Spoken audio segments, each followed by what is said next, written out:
पहाड़ में रहने वाले लोग खौफ के साए में जी रहे हैं। वजह है आसमान पर छाए बर्बादी वाले बादल। पहाड़ों पर जैसे मौसम ने इस बार पूरी ताकत दिखाने की ठान ली। उत्तराखंड से हिमाचल कश्मीर तक बारिश कहर का दूसरा नाम बनकर डरा रही है। रोजाना कहीं बादल फट रहे हैं, कहीं जमीन खिसक रही है। स्थिति ऐसी है कि पहाड़ों पर घूमने वालों को छोड़िए, उत्तराखंड और हिमाचल में रहने वाले लोग भी मौसम विभाग की भविष्यवाणी देखकर ही घर से निकलते हैं।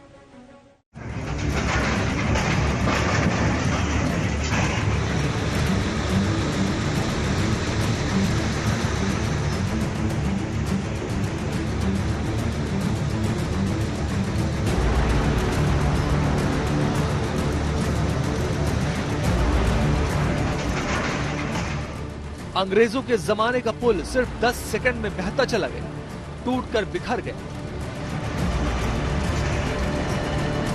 पंजाब और हिमाचल को जोड़ने वाला रेलवे का चक्की नदी पर बना पुल देखते ही देखते पानी में समा गया, खिलौने की तरह ढह गया।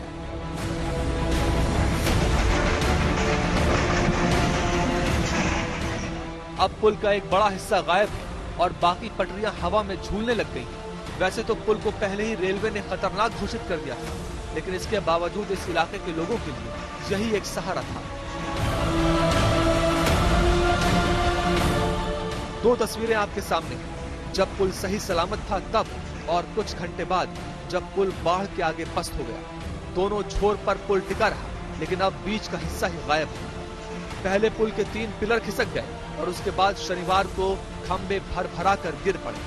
तस्वीरें दिल दहला देने वाली। किनारे खड़े लोगों की चीखें निकल गईं, जो लोग वीडियो बना रहे थे, देखकर दंग रहे। हिमाचल में चंबा और कांगड़ा की सीमा पर नूरपुर में बना ये पुल अंग्रेजों के जमाने का था। रेलवे का ये पुल पंजाब को हिमाचल से जोड़ता था, लेकिन इसके गिर जाने से पंजाब हिमाचल का रेल संपर्क कट गया। पहले भी आप देखें कि जो अंग्रेजों से बना ये जो आपको पिलर दिख रहे हैं, ये भी अवैध खनन की भेंट चढ़ गया था। तो सरकार ने इसकी ओर कोई ध्यान नहीं दिया। उन्होंने सिर्फ यहाँ पे आके लीपापोती की कि इसके जो पिलर थे वो थोड़े बहुत रिपेयर कर दिए, जबकि सबको पता है कि इतना बड़ा फ्लड आता है यहाँ पे और बहुत बड़ा दरिया है। ये का खमियाजा जो है वो हिमाचल के लोग भुगत रहे हैं। और ये मैं आपको बताऊं कि ये लाइफ लाइन है। जब ये पुल टूट गया था तो सारे हिमाचल के लोग, जितने भी बच्चे हैं, बूढ़े हैं, जो नौकरियां करते हैं, जो पढ़ने जाते हैं, सारे पंजाब में जाते हैं, तो इसी पुल से जाते रहे। रेलवे ने पंजाब सरकार को चिट्ठी लिखकर कहा था कि पुल के आसपास अवैध खनन को रोकिए, पुल को बचाना मुश्किल हो जाएगा, लेकिन इस अलर्ट को किसी ने नहीं माना। अब तस्वीर देखिए, पुल के नाम पर सिर्फ कुछ पिलर और हवा में लटकती हुई पटरियां हैं। बाढ़ और बारिश की वजह से रेलवे ने ट्रेनों को बंद करने का फैसला किया था, इसलिए बड़ा हादसा टल गया।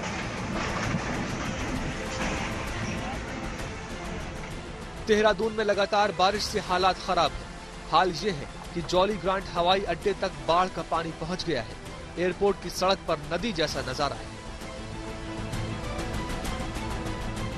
ये सौरा सरोड़ी गांव है, रायपुर क्षेत्र में आता है, और इस ब्रिज को आप देख सकते हैं किस तरीके से ये नदी पूरी तरीके से सौंग नदी है जो इस ब्रिज को अपने साथ बहा के ले गई है। ये रोड एयरपोर्ट को कनेक्ट करती है। देहरादून से एयरपोर्ट जाने वाले यात्री इसी ब्रिज के माध्यम से जाते हैं, और ऋषिकेश के लिए भी यहाँ से सीधा रोड जाती है। कई गांव यहाँ पर भी हैं जो कि देहरादून से कट चुके हैं। आप देख सकते हैं ये कितना ताकतवर मंजर है इस समय यहाँ पर, जो एक पूरा पुल को बहा के ले गया। देहरादून में 24 घंटे में इतनी बारिश हुई कि कई इलाकों में घुटने तक पानी भर गया, घरों से निकलना मुश्किल हो गया।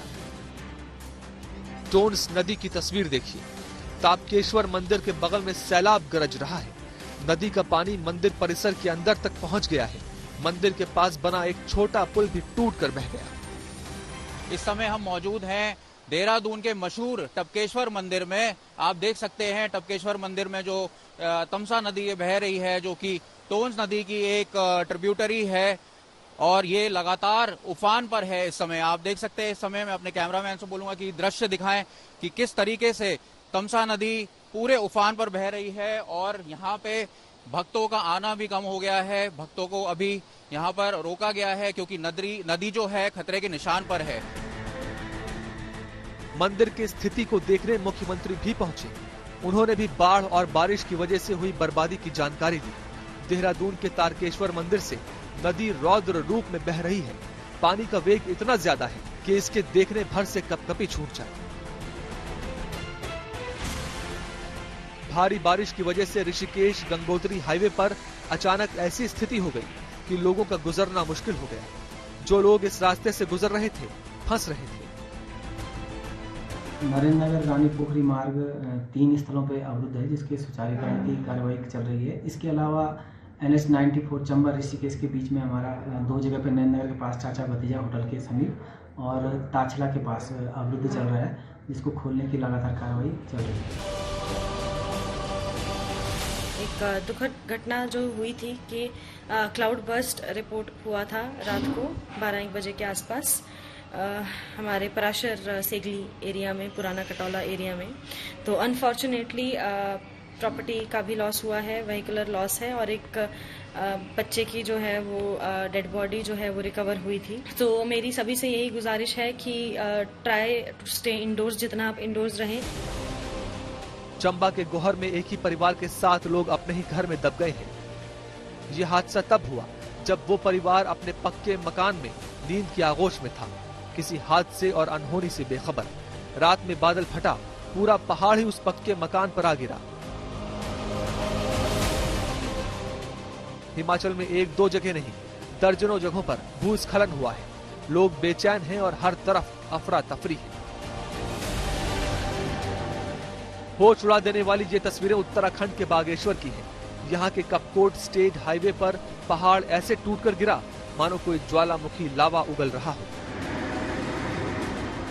शुक्र है कि इस भारी भूस्खलन के दौरान कोई वाहन इधर से गुजर नहीं रहा था, वरना क्या हश्र होता इसकी कल्पना भी मुश्किल नहीं। आलम यह है कि 1-2 नहीं, 19 सड़कें बंद हो गई हैं। 150 गांवों का जिला मुख्यालय से संपर्क कट गया है। मतलब ये कि जब तक सड़कें दुरुस्त नहीं की जा सकती हैं, तब तक रोजमर्रा की जरूरतों को पूरा करना भी पहाड़ जैसा काम। बागेश्वर जनपद में लगातार बारिश आफत बनकर बरस रही है। 19 सड़कें बंद हो चुकी हैं। लगातार लैंडस्लाइड हो रहा है। लैंडस्लाइड से आप देख सकते हैं कपकोट बागेश्वर को जोड़ने वाली मुख्य मोटर मार्ग में कितना भारी भरकम लैंडस्लाइड हुआ है, जिसकी लाइव तस्वीरें भी हम आपको दिखाई। और ये देख सकते हैं आप, पूरी पहाड़ी यहाँ पे खिसक कर सरयू नदी है नीचे और सड़क है। सड़क में उस टाइम पे कोई वाहन नहीं गुजर रहा था, वरना कोई बड़ा हादसा यहाँ पे हो सकता था। लगातार बारिश ने पहाड़ी इलाकों की परेशानियां बढ़ा दी हैं।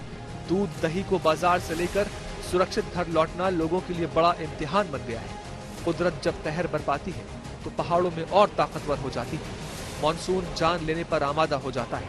उत्तराखंड और हिमाचल प्रदेश मौसम के साथ यही लड़ाई लड़ रहे हैं।